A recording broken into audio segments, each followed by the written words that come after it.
Assalamualaikum warahmatullahi wabarakatuh. Innal hamdalillah nahmaduhu wa nasta'inuhu wa nastaghfiruh wa na'udzu billahi min syururi anfusina wa sayyiati a'malina may yahdihillahu fala mudhillalah wa may yudlil fala hadiyalah. Asyhadu an la ilaha illallah wahdahu la syarikalah wa asyhadu anna Muhammadan abduhu wa rasuluh. Ya ayyuhalladzina amanu ittaqullaha haqqa tuqatih wa la tamutunna illa wa antum muslimun, amma ba'du. Fa inna ahsanal kalami kalamullah wa khairal hadi hadi Rasulillah sallallahu alaihi wasallam wa syarrul umuri muhdasatuhah wa kulla muhdasatin bid'ah wa kulla bid'atin dhalalah wa kulla dhalalatin finnar. Ma'asyiral muslimin wal muslimat, para pemerhati roja rahimani wa rahimakumullah. Pertama-tama kita bersyukur pada Allah Subhanahu wa taala atas nikmat dan karunia yang Allah limpahkan kepada kita. Salawat beriring salam tidak lupa kita limpahkan untuk Nabi kita Muhammad sallallahu alaihi wasallam, atas keluarga beliau, sahabat-sahabat beliau, dan umat beliau sampai hari kemudian. Para pemerhati roja, kaum muslimin dan muslimat yang dimuliakan Allah, kita masih melanjutkan pembahasan berkaitan dengan pandangan kaum sufi terhadap nyanyian ataupun musik, lagu dan nyanyian.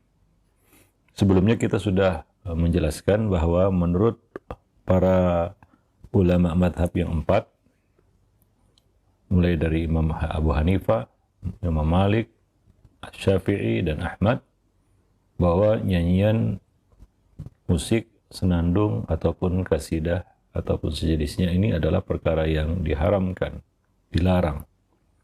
Demikian pula kita sudah menyebutkan di sini penukilan dari Ibnul Jauzi yang merangkum beberapa dalil-dalil dari Al-Quran dan juga As-Sunnah dan juga dalil logika atas haramnya musik, lagu, dan nyanyian. Lalu bagaimana dengan kaum sufi? Sekelompok kaum sufi yakin bahwa nyanyian yang haram menurut pendapat sekelompok fuqaha dan dimakruhkan menurut fuqaha lain justru termasuk perkara yang dianjurkan bagi satu kaum. Abu Ali Ad-Daqqaq dia menerangkan nyanyian haram bagi orang-orang awam untuk menjaga keberlangsungan jiwa mereka, akan tetapi mubah bagi orang-orang juhud untuk memudahkan dalam mendapatkan mujahadah, dan ia perkara yang dianjurkan bagi rekan-rekan kami, yaitu kaum sufi, demi menjaga kehidupan hati mereka. Ini pandangan Abu Ali Ad-Daqqaq terhadap musik, lagu, dan nyanyian. Ia mengatakan bahwa nyanyian itu haram bagi orang-orang awam. Ya, seperti pandangan mereka juga tentang derajat manusia, ada yang derajatnya syariat, ma'rifat, hakikat. Ya, ini hukumnya berbeda. Bagi orang-orang yang mungkin tingkatannya syariat, orang-orang awam, nyanyian itu haram. Tapi yang sudah sampai ke derajat ma'rifat, bagi orang-orang yang zuhud, yang tingkatannya sudah hakikat dan ma'rifat, nyanyian itu bisa jadi mubah, bahkan dianjurkan. Ini dalam pandangannya seperti itu. Ibnul Jauzi mengatakan, ia membantah pernyataan ini dengan mengatakan, pernyataan ini keliru dengan 5 alasan. Beliau menyebutkan satu persatu alasannya. Yang pertama adalah, sebagaimana yang telah kami riwayatkan, kata beliau, dari Abu Hamid Al-Ghazali, bahwa mendengar nyanyian boleh bagi siapa saja. Dan wawasan Abu Hamid jauh lebih luas daripada Ad-Daqqaq. Ya. Nah, kemudian yang kedua, tabiat jiwa manusia tidak berubah, dan hanya mujahadah yang dapat mengendalikan gejolaknya. Maka siapa saja yang mengaku tabiatnya berubah, berarti ia telah mengakui sesuatu yang mustahil. Tatkala ada sesuatu yang menggerakkan tabiat dan kendalinya menjadi lepas, maka kebiasaan kembali kepada seperti sedia kala. Yang ketiga, kata beliau, para ulama tidak sepaham terkait haram atau mubahnya nyanyian. Tidak seorang pun dari mereka yang menjadikan pendengar sebagai pertimbangan dalam menentukan hukumnya, yaitu yang mendengarkannya. Sebab mereka tahu kesamaan asli umat manusia, siapa saja, baik itu katanya tingkatannya syariat, atau awam, atau hakikat, atau ma'rifat. Itu pembagian yang sebenarnya bermasalah. Karena manusia pada hakikatnya sama. Ya, apalagi hal-hal yang bisa mengotori jiwa. Kalau demikian adanya, maka tentunya Nabi dan para sahabat-sahabat yang terdekat membolehkan bagi mereka apa yang tidak boleh bagi orang-orang awam seperti Arab-Arab Badui dan jenisnya, karena mereka tingkatannya lebih tinggi, tapi mereka justru adalah orang yang paling menjauhi hal-hal yang bisa merusak hati. Kalaulah orang yang sudah tinggi tingkatannya menjadi boleh ada dari terhadap hal-hal yang ya diharamkan, maka tentunya tidak ada tingkatan kezuhudan, tingkatan kesalehan, tingkatan ketakwaan yang lebih tinggi daripada Nabi dan para sahabat. Tapi mereka justru adalah orang-orang yang paling menjauhi hal-hal yang bisa merusak hati. Ya, maka para ulama mengatakan ini tidak benar, bahwa haram atau mubah nyanyian itu tergantung kepada yang mendengar. Ya, karena dalam hal ini manusia memiliki kesamaan tabiat manusia pada dasarnya sama, yaitu condong ya kepada hal-hal yang melenakan jiwa, karena ada hawa nafsu di situ. Setiap orang ada hawa nafsu, bagaimanapun tinggi tingkatannya, tingkatan yang telah diraihnya, dia punya hawa nafsu juga, maka tidak boleh lengah. Sehingga mengatakan saya sudah kebal, saya tidak mempan, saya tidak terpengaruh dan sejenisnya. Siapa saja ya bisa takluk ya di hadapan kita katakan musuh bebuyutannya, yaitu iblis. Ya, maka siapa yang mengaku tabiatnya tidak sama dengan tabiat manusia, ya berarti dia telah mengakui sesuatu yang mustahil. Ya, apakah dia bukan manusia? Apakah dia sesuatu yang tidak memiliki hawa nafsu? Kecuali dia gila. Nggak masuk hitungan memang. Tapi kalau dia normal, sebagaimana orang-orang normal lainnya, dia juga terfitnah dengan fitnah wanita, terfitnah dengan fitnah harta, terfitnah dengan apa yang didengar dan apa yang dilihat.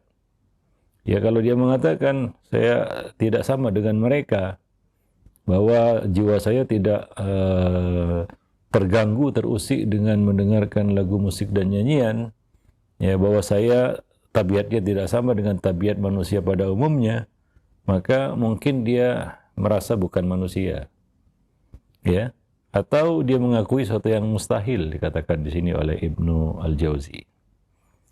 Yang keempat, ijma' mengungkapkan bahwa nyanyian tidak dianjurkan, melainkan intinya hanya membolehkannya.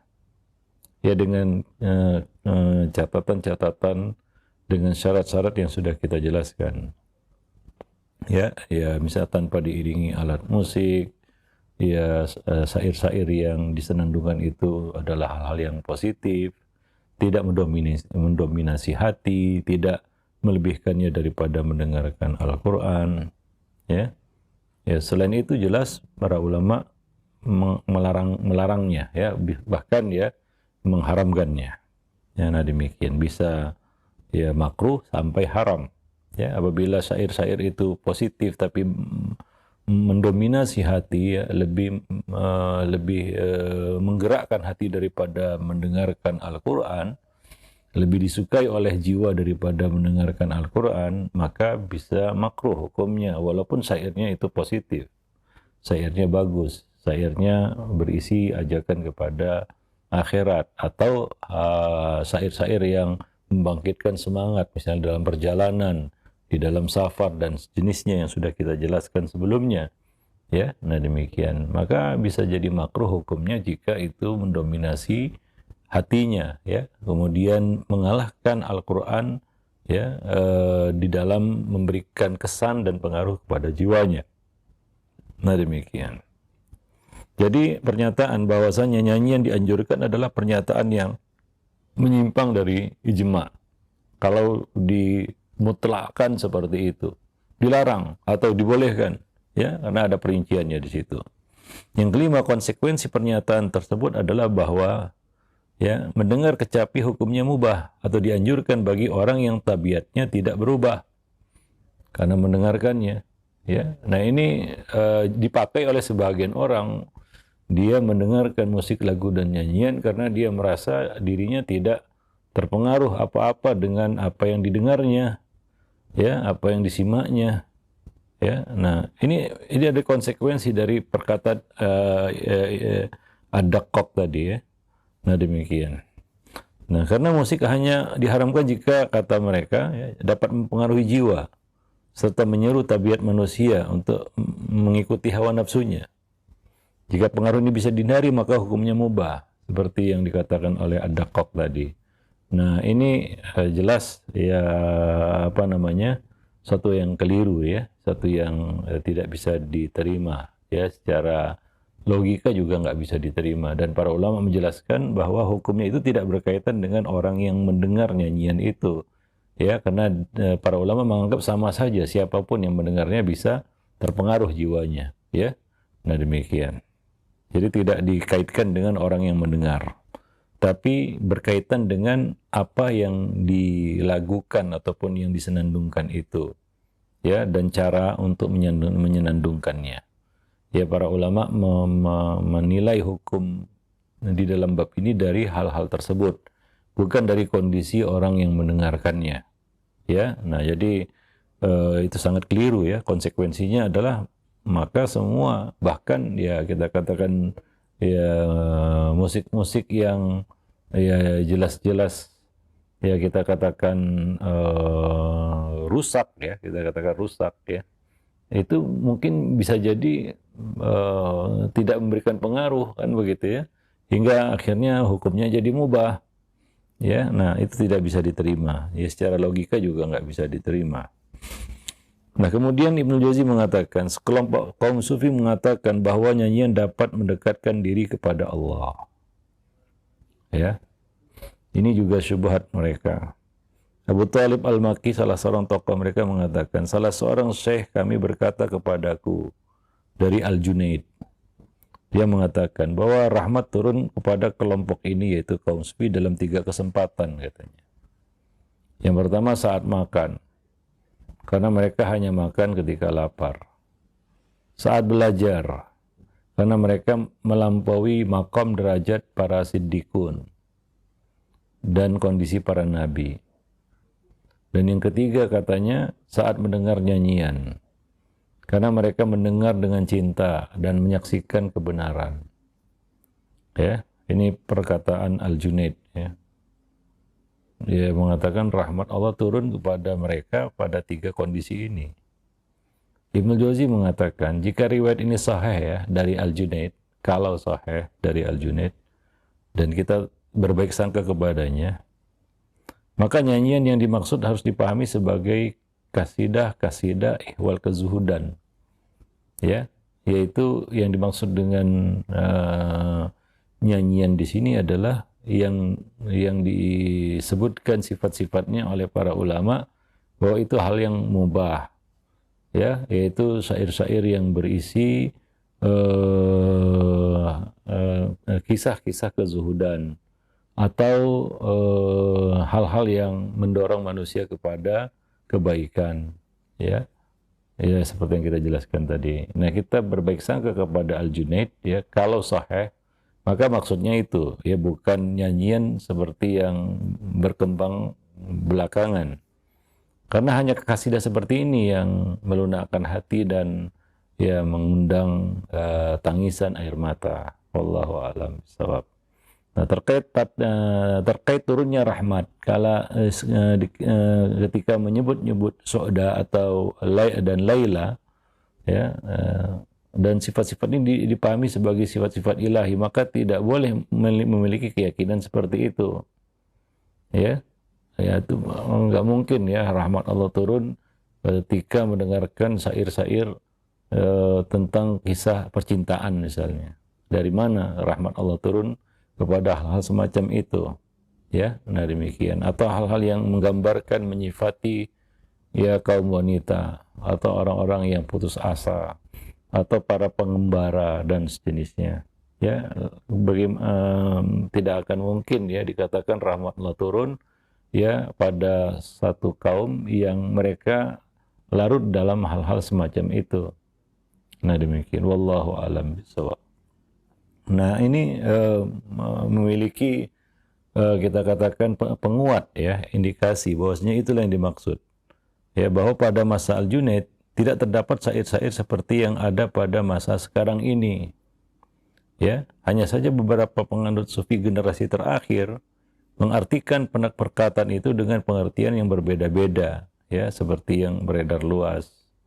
Ya, sehingga ya kita katakan diartikan bahwa yang dimaksud dengan nyanyian dari penukilan Al-Junaid tadi, ya perkataan Al-Junaid adalah penyanyian yang dilakukan oleh generasi atau orang-orang yang datang belakangan, diiringi alat musik, diiringi dengan tarian, ya dengan tepukan tangan, lalu isinya syair-syairnya berisi ya, kita katakan syair-syair yang ya kita katakan mengundang syahwat dan sejenisnya. Nah ini tentunya tidak seperti itu yang dimaksud ya, karena pada masa Al-Junaid syair-syair seperti itu atau nyanyian-nyanyian seperti itu tidak ada ya, tidak ada, belum dilakukan atau belum ditemukan pada masa itu seperti itu. Wallahu a'lam bishawab. Diriwayatkan dari Abdul Wahhab Ibnul Mubarak Al-Hafiz bahwa ia mengatakan Abul Wafa Al-Fairuzabadi, yaitu Syekh Ribat Az-Zawjani, ya, adalah temanku, kata beliau. Suatu hari ia mengatakan kepadaku, demi Allah, aku senantiasa mendoakan serta menyebut namamu setiap kali sedang bersenandung. Maka Syekh Abdul Wahab merasa aneh atau janggal usai mendengar pernyataan itu. Dia menyeru di tempat yang terpisah, ya, apa menurut kalian orang ini meyakini bahwa saat menyanyi merupakan saat terkabulnya doa? Sungguh ini adalah satu perkara besar, kata beliau. Nah demikian, ya. Ini adalah satu perkara besar. Ini suatu yang tidak benar, ya, suatu yang tidak bisa diterima, ya. Nah, ungkapan seperti itu. Nah, Ibnu Aqil mengatakan, kami mendengar dari mereka bahwa berdoa saat ada yang melantunkan nyanyian dan saat menghadiri pertemuan untuk menyanyi atau majelis nyanyian itu merupakan waktu yang mustajab. Ya, itu karena mereka meyakini bahwa nyanyian termasuk dalam ya kategori ibadah, masuk dalam lingkup ibadah, ya, sebagai sarana untuk mendekatkan diri kepada Allah. Ya, sehingga mereka meyakini bahwa ya nyanyian-nyanyian yang berisi doa itu adalah doa-doa yang termasuk kategori doa-doa yang mustajab. Ya, mereka memiliki pandangan seperti itu. Ya, sehingga mereka berdoa dengan menyanyi. Ya, berdoa dengan menyanyi. Ini adalah satu syubhat juga ya. Tapi ya Islam Allah jaga. Seandainya Allah tidak menjaga agama ini, niscaya apa yang dilakukan oleh umat ini akan sama seperti yang dilakukan oleh umat-umat sebelum kita, yang berdoa sambil bernyanyi, bernyanyi sambil berdoa. Ya, tapi Allah menjaga agama ini. Inna nahnu nazzalna dzikra wa inna lahu lahafizun. Sungguh kami yang menurunkan adzikr, yaitu Islam ini, Al-Quran dan Sunnah, dan kami yang akan menjaganya. Allah menjaga agama terakhir ini hingga tidak mudah untuk dirusak dan tidak akan bisa untuk dirusak oleh orang-orang yang ingin merusaknya. Coba bayangkan ya, keyakinan seperti ini beredar luas lalu diterima secara umum dan diamalkan oleh segenap kaum muslimin. Ya mungkin ya kita akan berdoa sambil bernyanyi atau bernyanyi sambil berdoa, bersenandung dengan doa. Padahal saja di dalam berdoa itu termasuk yang dilarang. maka kita tidak boleh bersajak dengan berdoa, doa dengan bersajak. Ya, nah demikian. Wallahu a'lam bishawab. Itu salah satu perkara yang dilarang di dalam berdoa. Ya, nah demikian. Wallahu a'lam bishawab. Lalu bagaimana kita bisa meyakini doa kita, memahami doa kita kalau disenandungkan, diucapkan dalam bentuk lagu, musik dan nyanyian, apalagi diiringi alat musik. Ya, tapi itu yang berkembang di kalangan sebagian dari mereka. Ya, nah demikian. Ya, seperti yang dikatakan, ya, kami mendengar dari mereka yaitu kaum sufi bahwa berdoa saat ada yang melantunkan nyanyian, ya, atau saat menghadiri ya majelis nyanyian itu merupakan waktu mustajab. Wallahu a'lam bishawab. Karena mereka, kata beliau, yaitu kaum sufi ini meyakini bahwa hal-hal seperti itu, nyanyian itu, ya, termasuk dalam ya kategori ibadah. Mereka beribadah dengan itu, ya. Nah, dan sarana untuk mendekatkan diri kepada Allah Subhanahu wa taala. Lalu Ibnu Aqil mengatakan, menimpali hal itu dengan mengatakan ini merupakan kekufuran. Ya, ini adalah suatu hal yang bertentangan ya dengan syariat Islam. Sebab siapa saja yang meyakini bahwa satu perkara yang haram atau makruh itu menjadi satu ibadah, maka keyakinan ini bisa membuatnya menjadi orang yang kufur. Ya, wallahu a'lam bishawab. Nah demikian. Kemudian Ibnu Aqil berkata, di antara para ulama ada yang mengharamkan dan ada pula yang memakruhkan nyanyian. Seperti kita katakan yang mengharamkan, ya jelas kita katakan lagu, musik dan nyanyian yang berisi ya, pujian-pujian pada wanita, kisah-kisah percintaan, kisah-kisah yang tidak ada faedah, ya, kisah-kisah semu, kisah fiktif dan sejenisnya. Diiringi pula dengan alat musik, dan ini jelas diharamkan. Nah, di sana ada yang dimakruhkan seperti ya syair-syair atau kasidah-kasidah yang isinya baik-baik atau bagus, tapi ya mendominasi hati dari Al-Quran, ya, atau dilebihkan daripada Al-Quran. Ya, nah ini bisa jatuh hukumnya makruh, atau berisi ya tidak ada alat musik di situ, tapi berisi hal-hal yang sia-sia, yang tidak berfaedah, maka ini bisa dimakruhkan. Ya, wallahu a'lam bishawab. Nah, begitu perincian ya yang disebutkan oleh Ibnu Aqil. Saleh Al-Murri mengatakan, orang tidak sadar yang paling lama sadarnya ialah orang yang tidak sadar karena hawa nafsunya. Yaitu ghaflah. Orang yang tidak sadar maksudnya orang yang ghaflah. Yang paling lama ya sadarnya ya orang yang ghaflah, lalai, lengah, ya orang yang ya kita kan tidak sadarkan diri, yang paling lama siumannya adalah orang yang tidak sadar karena hawa nafsu, ya, yang terbius hawa nafsu. Ya, kalaulah orang yang tidak sadar karena minuman keras atau narkoba atau sejenisnya, setelah hilang pengaruh benda-benda itu, zat-zat itu, dia akan siuman. Ya, dia akan siuman. Ya, misalnya dia minum khamar atau pakai narkoba, memang dia tak sadarkan diri, tapi itu tidak lama, ya, setelah pengaruhnya hilang dia akan kembali sadar. Saleh Al-Murri mengatakan, orang yang tidak sadar, yang paling lama siumannya, sadarnya adalah orang yang ya tidak sadar, tidak sadarkan diri karena mengikuti hawa nafsunya. Nah ini kalau ya hawa nafsunya tidak dia bendung, maka dia akan terus dalam kondisi tidak sadarkan diri.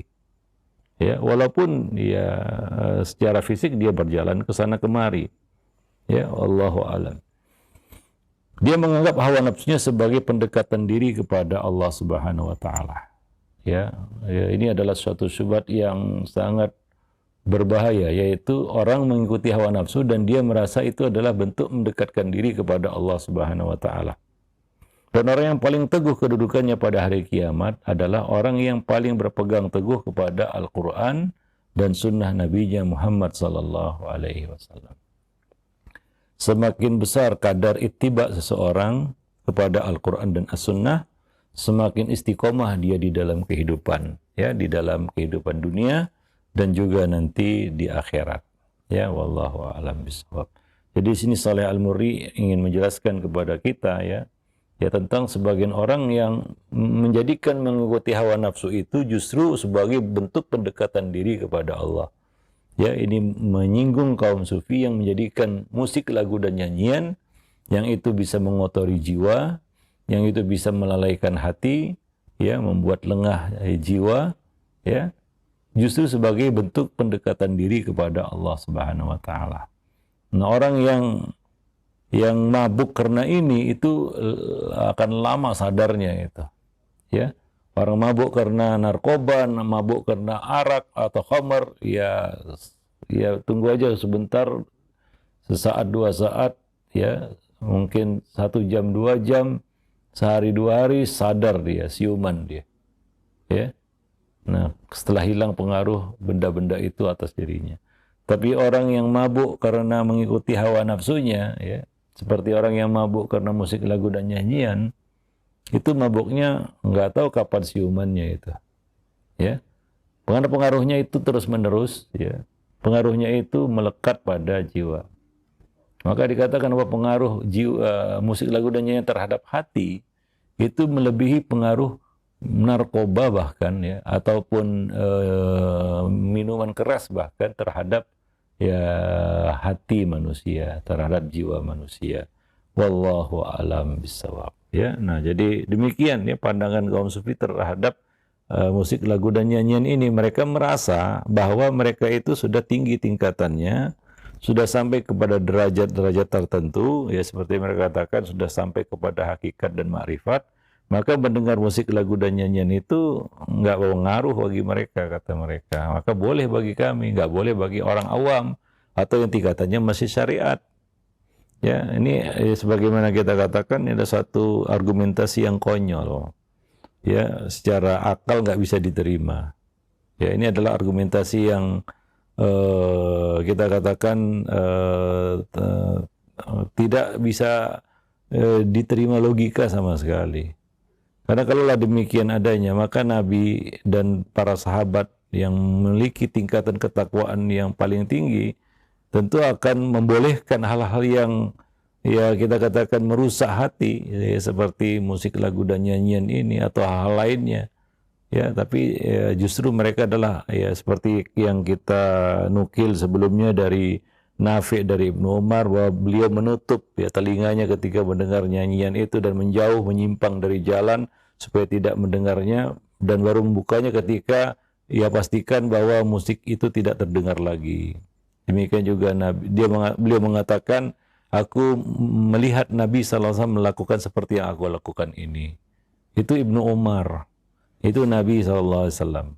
Tingkatan mereka tentunya tidak diragukan lagi bagaimana dekatnya mereka dengan Allah Subhanahu wa taala. Tapi mereka adalah orang yang paling jauh terhadap hal-hal yang bisa merusak jiwa. Bukan berarti kalau sudah tinggi tingkatannya boleh segalanya. Ya, wallahu a'lam bishawab. Nah, demikian para pemerhati roja kaum muslimin dan muslimat yang dimuliakan Allah, mudah-mudahan bermanfaat. Aqulu qauli hadza, astaghfirullah li wa lakum lisairil muslimin, innahu huwal ghafurur rahim. Assalamualaikum warahmatullahi wabarakatuh.